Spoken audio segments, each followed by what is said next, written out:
패딩 껴입고 나가면은 막 추운 느낌은 뭐 이때 드는 느낌이랑 어떻게 다른지. 그 정도 추위는 아니에요. 그렇게 안 춥다 오히려? 네, 그렇게 춥진 않아요. 오히려 의사가 맹장염이었는데 직접 수술해서 의사가 맹장에 걸렸으니까. 네, 춥다고 하고.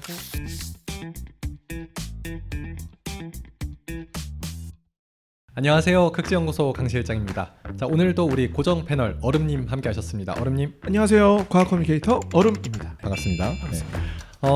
오늘은 저희 초대 손님이 없어요. 오늘 안 와요 아무도?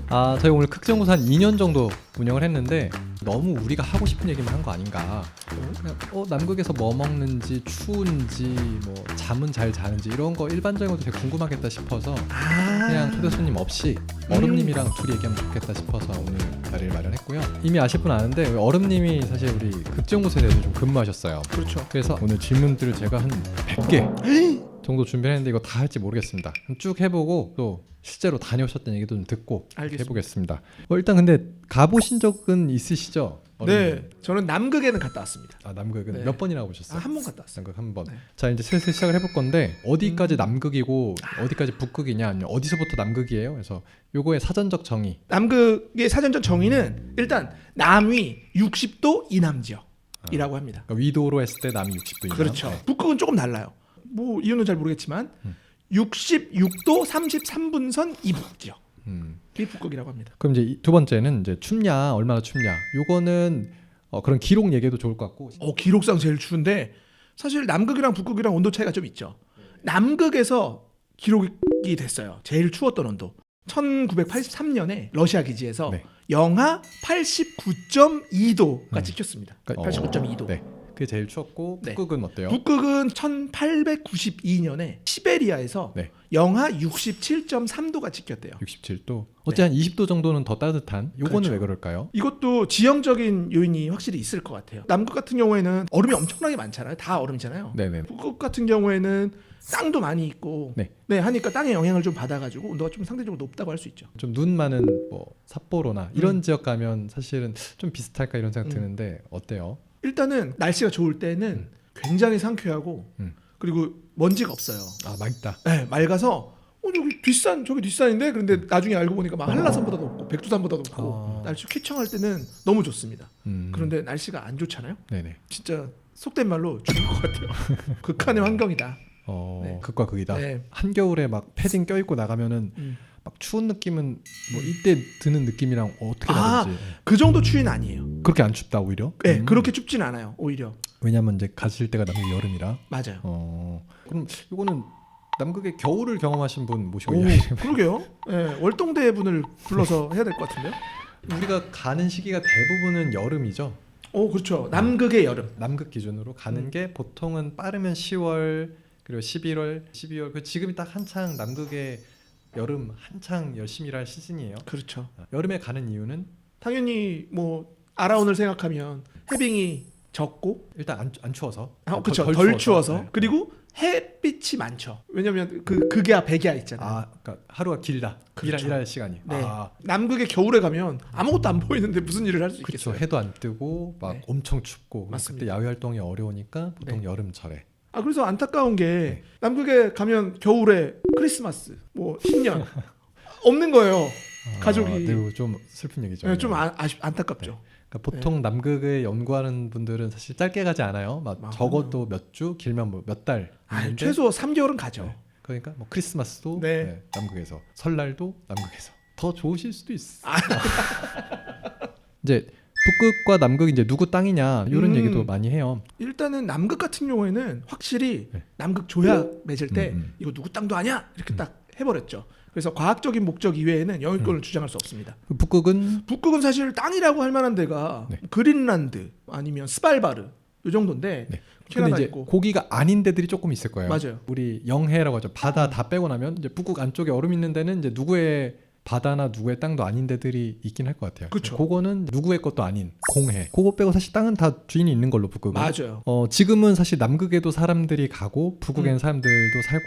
그럼 언제부터 살았을까요? 북극 쪽에는 네. 2500년 경에 기원전 기원전 2,500년에 이누이트들이 살았다. 남극은 원래 원주민이 없는 거예요? 남극에 사람이 살았다는 흔적은 없습니다. 지금까지 발견이 안 된 걸 수도 있잖아요. 그럴 수 있죠. 대륙 이동을 했잖아요. 베게너의 대륙 이동선에 따르면 남극 위치가 생각보다 위쪽에 있어요. 근데 그 움직일 땐 사람이 없었잖아요. 그러니까 사람이 없었는데 네네네. 뭔가 다른 게 나올 수도 있다고 생각을 해요. 큰 동물 같은 건 있을 수도 있다. 그렇죠. 남극을 그러면은 현생 인류가 처음 간 건 언제예요? 남극 점에 간 기록은 확실히 있죠. 그 노르웨이의 로알 아문센이라는 탐험가랑 그리고 영국의 로버트 스콧 맞아요. 두 분 이제 경쟁을 맞아요. 20세기 초에 누가 먼저 남극점에 도달하냐. 네. 이제 그때는 이제 공정한 경쟁 안 했겠죠. 자, 지금 출발합니다. 시작 이렇게 안 했을 거고. 그거 실제로 준비하는 기간 동안 서로 속고 속이는 첩보전을 펼쳐요. 스콧을 속이려고 아문센이 북극에 간다고 얘기를 해요. 처음에. 그러다가 거기서 방향을 확 틀면서 선언을 해요. 아 북극으로 가는 척하다가. 그러고서 스콧이 막 저 사기꾼이다 이런 욕도 하고. 근데 결국 승리를 했잖아요. 예, 역사는 또 승자를 기억하니까. 맞습니다. 네. 그리고 이제 남극 갈 수 있냐? 극지연구소 사람들만 갈 수 있냐? 아니면 이제 뭐 과학자만 갈 수 있냐? 네, 일반인들도 극지에 갈 수 있는 기회가 아예 없진 않아요.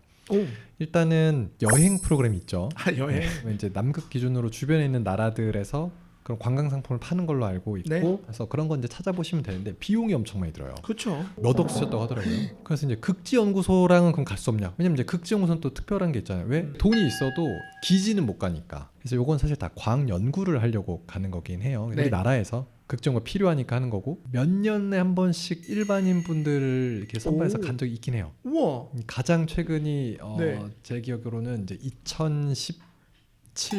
그래요? 그때가 이제 세종기지가 30년 돼서 일반인 분들을 저희가 모집을 했어요. 우리 이런 것을 연구를 하고 있어요를 이제 일반인들께 보여드리는 그런 프로그램이었죠. 그리고 저도 사실 그때 제가 다녀왔어요. 세종기지 한번 그때 다녀왔었죠. 그래서 이제 뭐 그 교육이나 아니면 이게 사람들한테 알릴 수 있는 형태로도 일부 인원들이 방문은 해요. 예술가들도 이분들의 창작 활동에 네. 영감을 좀 드리면 좋겠다 싶어서 비정기적으로 남극이나 북극을 가시기도 하고. 얼음님은 예전에 장보고 기지를 맞습니다. 기지에서 하루 머무는데 얼마 내야 돼요? 돈을 내나요? 돈을 남극은 돈을 받고 가는 게 아니에요? 저 일하러 가니까. 그럼요. 근데 대신에 가는 데까지는 돈은 들어요. 우리 가는 루트를 좀 설명을. 남극에 가는 루트는 생각보다 그렇게 막 다양하진 않아요. 세종 가셨으니까 칠레를 통해서 갔겠죠. 네네. 남미를 통해서. 장보고학 기지는 이제 빅토리아랜드 그쪽이니까 호주나 뉴질랜드를 통해서 가요. 거기에 아라오노가 기다리고 있습니다. 그래서 아라오노를 타고 네. 해빙을 뚫고 네. 장보고 기지로 갔죠. 네네. 네, 그리고 실제 연구할 때는 기지에서 산맥을 넘어가야 되기 때문에 헬기를 타고 왔다 갔다 하는. 결국은 세종기지 가려면은 남미에서 가야 되고 장보기지 가려면은 저기 호주나 뉴질랜드에서 간다. 그게 이제 남극에 가장 가까운 맞습니다. 문명권 국가들이라. 그래서 거기서 가는 건 이제 배도 갈 수 있고 비행기도 갈 수 있는데 당연히 비행기가 좋죠. 빨리 가니까. 북극도 좀 얘기해 주실 수 있어요? 그린란드 이런 데들은 사실 좀 복잡할 것 같은데. 북극? 근데 저는 북극 쪽은 안 가봐서 자세히는 모르지만 크게 두 가지 방법이더라고요. 캐나다를 통해서 가는 방법이 있고 네네네. 노르웨이. 네, 노르웨이를 통해서 가는 방법이 있더라고요. 북극 같은 경우는 저희가 처음에 말씀드렸는데 이게 다 누구의 땅이니까 그 나라 땅에 공항이나 그런 그 인프라시설들을 갖추고 있는 곳들이 있어요. 그래서 그냥 비행기 타고 가면 되는 것 같아요. 오히려 남극은 아까 말씀드렸던 이제 그 인접한 나라까지는 일반 민간 항공기를 타고 가는데 거기서는 이제 비행기가 약간 남극 가는 비행기 따로 있거든요. 아까 얼음님은 아까 전에 아라운 타고 가셨다고 했는데 장보기지 같은 경우도 사실은 전용 비행기가 있어요. 뭐 세종기지 같은 경우는 칠레에서 세종기지까지 가는 비행기 한 대를 빌려서 타는 사람들 인원을 나누니까 비용이 사실 비싸다고 하더라고요. 비행기 한 대 빌리는데 예를 들어 한 번에 1억. 편도로 한 1,800불 이제 과학자 기준이에요. 비행 시간이 얼마나 되는데요? 한 2시간? 2시간. 적지 않죠. 적지 않죠. 대신에 들어가고 나서는 따로 돈을 안 낸다. 내진 않는다. 그래서 이런 질문을 해요. 세종기지 갔다 장보기지 가면 안 되냐. 와. 근데 둘의 거리가 제가 정확히는 모르지만 우리나라에서 한 동남아 정도 돼요. 그 4,000km, 5,000km 가는 비행기를 사실 남극에 띄우면 되게 어렵거든요. 그렇죠. 근데 이 비행기가 보통 비행기 예약할 때 1월 15일 오전 10시 비행기 예약해 이런 식이 아니에요. 날짜는 있어요. 1월 20일 날 출발이야. 그러면은 예를 들어 21일, 22일, 23일 계속 날씨가 안 좋을 것 같으면 19일 날 뜰 수도 있어요. 보통 이틀 전에 오라 그래요. 그럼 저희 이제 1월 18일에 도착을 해 있는 거죠. 근데 전화가 와요. 아무래도 못 갈 것 같아. 그래요? 그러면 이제 이제 좀 기다려야 되잖아요. 할 게 없어요. 기다리고 있으면 갑자기 또 전화가 와요. 빨리 공항으로 와. 와. 또 진짜로 그랬어요. 공항을 갔는데 일단 돌아가. 다음날 아침이 됐는데 이게 호텔, 이렇게 숙소를 또 예약하기도 좀 애매하고 언제 애매하죠. 모르니까. 한동안 날씨가 안 좋다고 하니까 우리는 아예 못 갈 수도 있겠다. 그래서 그냥 밥이나 먹자. 그래서 밥 먹고 있는데 갑자기 또 연락이 와서 들어는 갔어요. 그렇게. 그러니까 이게 마음대로 갈 수 있는 게 아니에요. 거기서 비행기 뜨는 거는 진짜 날씨발. 진짜로 하늘이 정해주는 거네요. 그래서 남극 갈 땐 좀 마음을 비우라고 많이 해요. 오늘 뜬다라고 해도 못 뜰 수도 있는 거고, 내일 나가겠지 해도 못 나갈 수도 있는 거고, 네, 좀 약간 여유를 배울 수 있는 곳이다. 제가 남극에서 나올 때는 비행기를 타고 나왔거든요. 네네. 미국 기지 맥모도 기지까지 가서 거기서 이제 비행기를 타고 나왔는데 되게 재밌었어요. 그 출국 심사를 하는 거예요. 출국 심사래요? 네. 오. 근데 원래 남극은 누구의 땅도 아닌데. 맞아요. 그게 보니까 네. 뉴질랜드 공항으로 가는데 네. 입국할 때를 대비한 어떤 거 같았어요. 어떻게 보면 입국 심사를 준비하는 그렇죠, 정도로 그렇죠. 이제, 근데 되게 재밌는 경험이었습니다. 이제 기지 얘기를 좀 해볼게요. 우리나라에는 총 3개의 남북극 과학기지가 있습니다. 첫 번째 만들어진 게 우리 다 알고 있는 세종기지, 그리고 두 번째가 북극의 다산과학기지, 그리고 세 번째는 이제 남극의 장보고과학기지. 이게 3개가 있고 남극에 2개, 북극에 하나죠. 근데 뭐 굳이 이렇게 여러 개 만드냐? 남극이 일단 되게 넓어요. 아까 말했듯이 막 두 기지 사이도 그렇고 환경도 엄청 달라요. 그래서 세종기지는 사실은 그렇게 생각보다 안 춥고 남극의 어떻게 보면 가장자리, 생물 연구나 해양 연구에 특화된 곳이다라고 얘기를 하고 있고, 장보기지는 그거보다는 이제 섬이 아니라 남극 대륙의 해안가에 위치하고 있어서 여기서 이제 빙하 연구나 그리고 일종의 나중에 남극 안쪽으로 들어가기 위한 전초기지 역할을 할 수 있어서 그렇죠. 내륙 연구. 네. 남극에 이제 2기지는 항상 사람이 있어요. 1년간 머문 사람이 있고, 이제 북극 같은 경우는 그러진 않아요. 북극은 이제 노르웨이에서 여기는 과학기지촌이야라고 만들어 놓은 곳에 다른 나라들이 과학기지를 운영할 수 있게 일종의 서비스를 하는 곳이고, 네. 그래서 기지 운영이나 뭐 관리하고 하는 거는 노르웨이 회사에서 그런 걸 좀 해주고, 네. 실제 우리는 그곳을 일종의 베이스 컴프처럼 써서 이제 연구 활동하는 곳이라 여기는 사람들이 늘 있진 않아요. 네, 그래서 연구할 때만 가는. 네. 네. 자, 요거는 이제 제가 거꾸로 얼음님한테 여쭤볼게요. 네. 우리나라 뭐 기지 있는 건 알겠는데 이거 왜 필요할까요? 굳이. 극지 과학을 연구한다는 거는 지구의 어떤 기후와 밀접한 연관이 있고 네. 국가 경쟁력이랑 굉장히 밀접하게 자리 잡고 있어요. 그러니까 남극에서 연구를 할 수 있냐, 남극의 겨울을 버틸 수 있는 기지를 운영할 수 있냐, 이게 바로 그 국가의 과학 기술력과 경제력과도 연결되는 지점이거든요. 그럼 우리나라 기지랑 배를 운영한 게 우리나라 좀 살아. 이거 그럼요. 보여주려고 하는 거예요? 보여주려고 한다기보다는 네, 극한의 환경에서 연구를 할 수 있는 시설이 있어야 네네네. 우리나라의 과학이 계속 발전할 수 있고 기술력도 계속 발전할 수 있는 거죠. 그러니까 얼음님은 장보기지 연구하러 가신 거잖아요. 그렇죠. 연구할 때 실제로 기지가 꼭 있어야 되는 거예요? 그럼요. 빙하 연구를 하려면 아니면 우주 연구를 하려면 빙원에 가서 연구를 해야 되는데 네. 기지가 없으면 접근조차 할 수 없는 거죠. 그러니까 내가 짐을 맡겨놓을 때도 없고 관측 장비들이나 아니면 연구 활동에 필요한 어떤 것들을 지원받을 수도 없는 그런 환경에 놓이게 되는 거예요. 그래서 기지가 없는 거는 연구를 할 수 없는 거나 마찬가지예요. 네. 일단 연구하려면 기지는 꼭 있어야 된다. 네. 그래서 있다. 네. 맞습니다. 기지에 있는 분들 좀 소개를 해드리면 좋을 것 같아요. 네. 얼음님은 이제 연구팀, 그렇죠. 학예 연구팀으로 가셨어요. 크게 2팀이 있어요. 기지를 지켜주는 1년 동안 이제 월동연구대가 네. 있고, 연구를 하러 오는 학예연구팀. 그렇죠. 그러니까 월동연구대는 말 그대로 겨울을 지나서 1년간 있는 팀이고, 그렇죠. 학예연구팀은 이제 야외 활동하기 좋은 게 여름철이니까 그때 와서 맞아요. 연구하시는 팀. 맞습니다. 보면 될 것 같아요. 얼음님은 2018년, 19년도에 계셨다고 했는데 네. 얼마나 계셨어요, 일단 기간이? 그때 일단은 3개월 정도를 잡고 출장을 갔고 네. 캠프를 위해서 간 거예요. 그러니까 캠프를 3개월 위해서. 있었는데 네. 얼음님은 얼음 캐러 간 캠프였던 얼음 거예요? 캐러 간 거죠. 결론적으로는 한 2, 3주 정도 있었는데 전체 기간은 3개월이었고 그렇죠. 그 캠프를 2, 3주. 2, 3주. 근데 2, 3주를 위해서 간 건 아니에요. 날씨가 허락해주지 않아서 그렇게 된 거죠. 그러니까 준비는 그보다 좀 더 길게 했어요. 날씨가 진짜 너무 안 좋은 거예요. 네. 더 이상 버틸 수 없어서 네네. 다 같이 회의를 해서 나오기로 했어요. 네네네. 그런데 헬기가 못 떠가지고 거기에 6일 정도를 더. 그냥 고립돼 있었어요. 네네. 헬기가 못 뜬다고 판단이 되면 못 오는 거예요. 떴는데 하늘에서 보니까 아니야. 그래서 다시 내려오는. 다 밥을 해 먹어요? 어떻게 밥 다 해 먹습니다. 그럼 막 그 재료 다 썰어가지고 된장찌개 네. 끓이고 이렇게 하는 거예요? 그렇진 않아요. 남극의 셰프를 찍진 그럼 않고 어떻게? 요즘에 포장이 되게 잘 돼요. 그 저희 이거 사실은 K루트 때 우리 네. 전성준 원장님이 한번 얘기해 주셨는데 네. 그때는 약간 반조리로 해가지고 맞아요. 간다고 했는데 그럼 그 맞습니다. 얼음님네도 그렇게 가셨어요? 네. 물은 어떻게 해요? 물도 그럼 어. 똑같이 얼음 네. 녹여가지고 오는 거예요? 얼음 네. 떠다가 녹여서? 오. 엄청 깨끗해요. 남극 눈은 정말 깨끗해요. 그래서 그냥 바로 퍼가지고 바로 녹여서 물 만듭니다. 잔반은 어떡합니까? 잔반. 잔반이 없죠. 이건 그럼요. 남극에서 캠프하신 분들은 기본적으로 다 드셔야 돼요. 그럼요. 그리고 만약에 혹시나 잔반이 남으면 네. 기지로 다 싸가지고 옵니다. 또 얼음님은 캠프를 하셔가지고 네. 더 빡센 남극에서 맞습니다. 캠프할 때 먹고 네. 맛있는 얘기 좀 해줬고 기지에서의 밥은 어땠어요? 기지는 그런 건 아니잖아요. 여기랑 크게 다른 거를 못 느꼈어요. 오히려 고급 레스토랑에 와 있는 느낌이 많이 들었어요. 월동대에는 조리대원이 있어요. 아, 중요하죠. 그래서 이분들도 선발을 해요. 음. 저 운이 좋아가지고 올해 어? 그 조리대원 심사위원. 선발하는 심사위원 아니고 참관인으로 갔었어요. 어느 언론사에서 그걸 좀 취재를 하겠다고 해서 총 20분이 4가지씩 요리를 만든 거예요. 흑백 요리사 조리대 있고 네. 요리를 하는 거예요. 맞아요. 오. 20분이잖아요. 네. 제육볶음면 18개는 제육볶음이에요. 네, 제육볶음이 한 18개고 된장국 내지 이제 김치 관련된 국이 한 10개 이상은 있어요. 네. 기본적으로 어쨌든 이게 일상식을 먹는 그렇죠. 1년간 계속 먹는 걸 만든 맞아요. 거니까 좀 우리 익숙하고 많이 먹는 걸 많이 하시는 것 네. 같아요. 식당에서 진짜 먹는 것 같은 느낌이 들어요. 네. 맛있어요. 근데 이제 변수가 있죠. 마트가 없잖아요.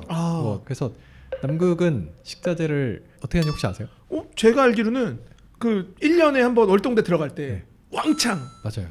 현지에서 네. 조달을 하죠. 아니요, 한국에서 가져요. 아 진짜? 물론 일부는 근처 나라에서도 오. 오긴 하는데 기본적으로는 한국에서 왕창 사서 고기 막 몇백 킬로 이렇게 될걸요? 진짜요? 소 몇 마리 들어간 거죠 사실. 야채 막 가져가야 되고. 야채는 또 달라요. 이게 기본적으로 오래 먹어야 돼요. 한 번 넣으면 1년 먹어야 되니까 그쵸. 대부분 냉동, 냉장 아니면 건조 조금 이래요. 이제 우리 조리대원이 제일 고민하는 게 해동 부분이에요.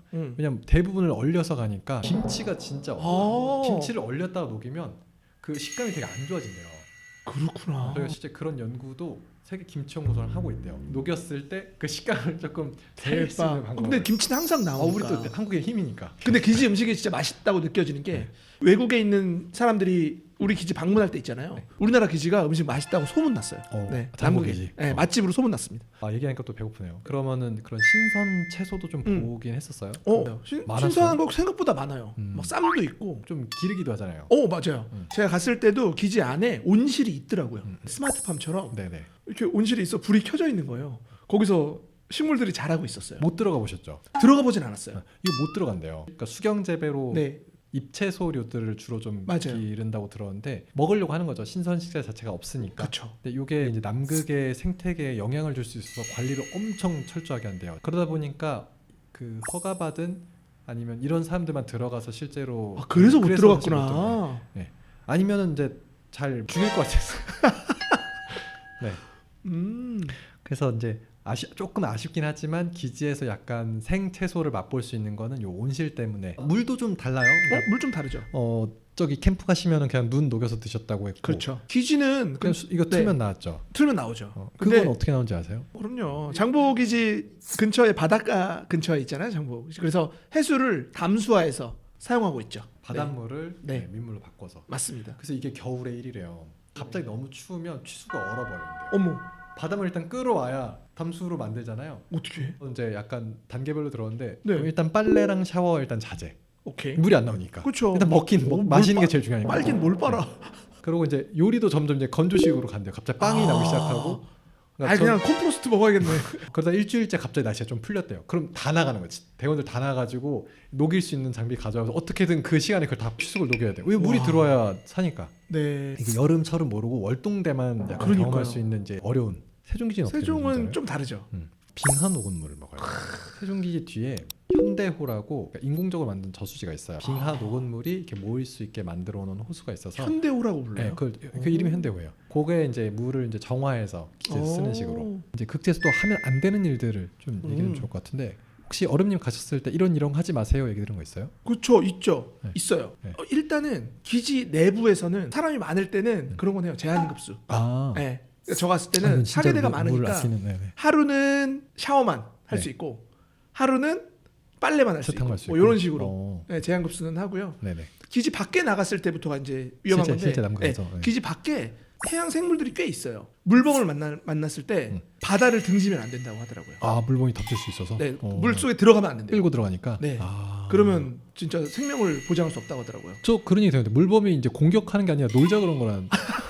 근데 걔는 놀자고도 하는데 이제 우리는 좀 곤란하죠. 예. 그리고 남극에 그런 거 있잖아요. 왜 아스파라고 해서 남극 특별보호구역. 접근하면 안 돼요. 거기 허가를 받고 들어가야 돼요. 그래서 그런 것들, 그런 것들. 말 그대로 금지구역이니까. 그렇죠. 그래서 기본적으로 안전을 위협하는 행위는 하면 안 되는 거죠. 그러니까 보통 두 가지로 정리되는 것 같아요. 하나는 이제 남극에 있는 생태계든 거기에 뭔가 인위적인 요인을 가하는 걸 하지 말라가 하나 있고 또 하나는 이제 당사자의 안전을 위해서 하지 말라는 두 가지로 거의 정리되는 것 같아요. 네.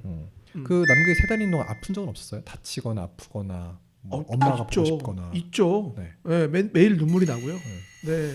엄마가 매일 보고 싶고요. 다친 적은 없어요? 아픈 적은 있어요. 아파. 네, 아픈 적은 있는데 다치진 않은 것 같아요. 남극에 병원 있잖아요. 기지에. 기지병원 있죠. 병원 이용 안 하셨어요? 수술 시설도 있어요. 이게 전설 같은 얘기 있어요. 남극의 러시아 기진가에서 의사가 맹장염이었는데 직접 수술해서 의사가 맹장에 걸렸으니까 네, 했다고 하고 기본적으로 안 아파야죠. 감기 걸린 분은 없었어요? 감기는 걸리죠. 감기 바이러스 없지 않아요? 이런 얘기들 사실 많이 하잖아요. 활동을 막 활발하게 하진 못하죠. 감기 바이러스가. 사실 감기 걸린 이유가 전염되는 거잖아요. 이게 전염할 수 있는 매개체가 많지 않아서. 네. 감기를 걱정하진 않는 것 같아요. 코로나는 어땠어요? 코로나 때 왜 그래서 우리나라는 없지만 해외에 그런 사례가 있죠. 이렇게 격리하고 네 그렇게 해서 없애고 다시 활동하고. 저희 코로나 때 저희 기지 좀 고생했어요. 왜냐면은 가기 전에 막 2주간 격리해서 네. 막 배 타고 들어가고 중간에 다른 나라도 안 내리고 그래서 되게 고생을 했었는데 맞아요. 기본적으로 의료 서비스를 계속 받을 수 있는 곳이 아니니까 정상적으로 네. 최대한 그런 일을 안 맞닥뜨리게 운영 관리하는 게 많이 조심하죠. 요 얘기는 사실 좀 불편해요. 제가 볼 때 혹시라도 뭐 소장님이나 뭔가 네. 높으신 분이 보면 야 이걸 굳이 해야 됐어라고 할 수 있는데 우리 또 술에 대해서는 네. 알코올은 한 번은 얘기하면 좋겠다 싶어서 남극에서 술을 마셔도 됩니까? 네, 마셔도 되죠. 캠프를 갈 땐 꼭 있어야 돼요. 꼭 있어야 된다고요? 체온 유지를 위해서라든가 어느 정도 아주 소량의 알코올이랑 네. 초콜릿 같은 거는 필요하고요. 생존을 캠프에서도 위해서. 조금 네, 필요하고 기지 안에서가 문제인데 기지 안에서는 술을 많이 먹진 않았어요. 네, 좀 정해놉니다. 맞아요. 저희 지침이 있어요. 지침이 있죠. 무려 마시는 날 일단 일주일에 이틀로 정해져 있어요. 그리고 맞습니다. 장소도 정해져 있습니다. 네. 식당에서만 마셔야 돼. 그리고 인당 이만큼만 마실 수 있어. 네. 그럼 둘이 예를 들어 뭐 맥주 2병씩 마실 수 있다. 음. 근데 얼음님이 1병만 마셨어. 음. 그럼 저 이제 4병 받았을 거잖아요. 그럼 제가 3병 마실 수도 있지 않을까? 오, 그렇게 네. 안 될 것 같은데요. 네, 왜냐면 인당으로 인당으로. 딱 지켜야 될 것 같습니다. 어쨌든 술을 마시면 이제 문제가 생길 수 있으니까 이런 룰이 생긴 거예요. 이제 정해진 장소, 시간, 맞아요. 양만큼 마신다. 네. 네. 월동대들은 1년씩 있는데 술 마시지 말라고 하면 사실 너무 안 돼요. 가혹하죠. 네. 막 몇 달 있으면 사실 좀 풀어줘야 되잖아요. 네. 뭐 운동도 해야 되고. 그렇죠. 사실 기지가 우리가 고생하는 건 말 그대로 고생은 맞죠. 가족들이랑 떨어져서 추운 데 가서 연구한다는 것 자체는 고생인데 그것 때문에 생활까지 일부러 더 고생한 척 할 필요도 없고 고생할 필요도 없고 어쨌든 고립된 데서 있으니까 자꾸 사람들이 다운되니까 자꾸 신체 활동이나 이렇게 같이 하는 활동들을 네. 해야 된다라고 연구소에서도 권장을 하고 네. 그리고 웬만한 전자장비들은 다 있는 거죠. 뭐 세탁기도 있고 TV도 있고. 좋아요. 네. 좋아요. 네, 좋아요. 한국산 메이드 인 코리아. 네, 한국산. 네. 에어컨 있나요? 에어컨? 없겠죠. 근데 남극 기지에 가면 반팔 입고 다니거든요. 기지 안에서. 야, 이 에너지를 막 쓰는구나. 기지 그거 막 기후 변화 때문에 간다는데 기지 막 대충 막 아니요. 석유 빵빵 태워 쓰는구나라고 오해하실까봐. 남극에 있는 기지들은 기본적으로 다 폐열 발전을 써요. 그러니까 전기를 돌리면서 발생하는 열을 그냥 난방에 쓴다. 특히 장보 기지는 만든 지 이제 10년밖에 안 돼서 이거 열 효율이 엄청 높아요. 이래서 이제 사실 좀 기지가 좀 따뜻한 느낌이 있고 에어컨 쓸 정도는 아니고. 네, 그러니까요. 에어컨을 켜는 것 같진 않아요. 생활 편의시설은 최대한 갖추려고 해요. 그러니까 어쨌든 연구소나 우리나라는 이 사람들이 있는 동안 안전하게 그리고 최대한 잘 지내면서 연구할 수 있게 하는 게 사실은 기지가 필요한 이유니까. 저는 오히려 최첨단이 다 들어가야 될 것 같은데요. 네. 그리고 사실 요새는 우리 또 넷플릭스나 유튜브도 중요한데 유튜브. 얼음님이 가셨을 때는 일단 넷플릭스가 그렇게 막 많이 볼 때는 아예 없었나? 네, 기지에서 많이 못 보진 않았고. 보셨죠? 넷플릭스, 유튜브도 못 보셨을 텐데. 네, 거의 못 봤던 것 같아요. 이게 일단 기지가 인터넷은 돼요. 근데 느려요. 저희가 남극 영상들을 가끔 보여드리죠. 여기 자료 화면으로. 근데 이게 기지에서 직접 받는 거는 상당히 적어요. 왜냐하면 기지에서 영상 받으려면 진짜 오래 걸려요. 일단 도착하면 안내를 해줘요. 휴대폰에 네. 업데이트 기능을 다 꺼라. 이제 받은 인터넷 총량을 이렇게 그렇죠. 인원들끼리 나눴으니까 네가 많이 쓰면 다른 사람들이 못 쓴다. 못 쓰는 거죠. 네. 근데 카톡 정도 하는 거는 큰 어려움은 없던 것 같아요. 네. 맞아요. 그러니까 메시지 주고받는 건 큰 어려움 없고 이제 저희가 계속 속도를 높이고 있는데 지금 작년 올해 뭐 요때쯤 기준으로 아마 한 3회가 정도 나온다고 들은 것 같고 저희가 지금 테스트하고 있는 게 스타링크를 지금 테스트를 하고 있어요. 할 수 있는지 이게 되면 아마 기지의 인터넷 사용도 조금 쾌적해지지 않을까. 넷플릭스 볼 수 있겠는데요? 뭐 어떤 그런 미래를 이제 약간 그려볼 수 있는 상황인 것 같아요. 사실 넷플릭스 이런 것도 사실 지금까지 못 봤으니까. 그렇죠. 그럼 여간 어떻게 보내요 기지에서? 사실 거기 그 볼 수 있는 시설들은 있어요. 그러니까 다운로드를 받아서 가는 거죠. 파일들이 있으면 네네네, 파일들을. 그래서 몰아보기 하기 좋습니다. 네.